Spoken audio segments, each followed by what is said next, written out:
आज हम घातांक के तीसरे नियम को हम समझेंगे। पिछली क्लास में मैंने घातांक के 2 नियम आपको समझाए थे। आज घातांक का मैं तीसरा नियम समझा रही हूँ। जैसे किसी भी संख्या की घात के ऊपर और घात हो तो ऐसी स्थिति में दोनों घातों का गुणा हो जाता है। जैसे कि आधार x है, उसकी घात m है और पूरे की घात फिर n है, तो दोनों घात आपस में गुणा हो जाएंगे। जैसे m गुणित n, तो हम लिख सकते हैं x की घात mn। अंकों के द्वारा हम समझ सकते हैं, जैसे कि 8 है, 8 की घात 4 है और पूरे की घात फिर 2 है, तो घात के ऊपर घात है तो दोनों घात आपस में गुणा हो जाएंगे।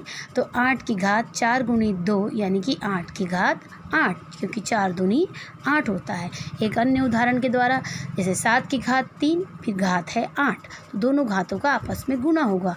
8 तिया 24, तो अब दोनों गुणा होके 7 की घात 24 हो गई। ऐसे ही हम घातांक का चौथा नियम हम समझेंगे।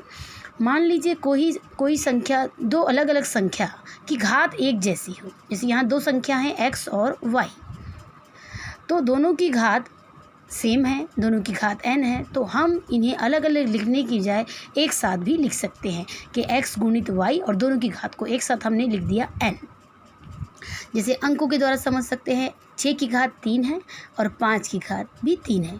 दोनों की घात तो सेम है, परंतु आधार की संख्या जो है वो अलग अलग है, तो हम आधार की संख्या को गुणा करके घात एक साथ 3 लिख सकते हैं। तो 6 पंचे 30 और 10 की घात 3। उसी प्रकार पांचवा नियम है, अगर दो संख्याएं, दो आधार की संख्याएं अगर अलग अलग हैं मगर घात सेम हो, मगर वह भागित में हो, तो भी हम दोनों की घातों को एक साथ लिख सकते हैं। तो x बटे y, और दोनों की घात सेम है, एक जैसी है, इसलिए हमने उसको कोष्टक के ऊपर एक बार लिख दिया है। जैसे अंक है 5 की घात 4 भागित 6 की घात 4, इसमें आधार अलग अलग है और घात सेम है, तो हमने उन दोनों घातों को एक साथ लिख दिया 5 बटे 6 और कोष्टक के ऊपर लगा दिया 4। इस प्रकार ये घातांक के 5 नियम पूरे होते हैं।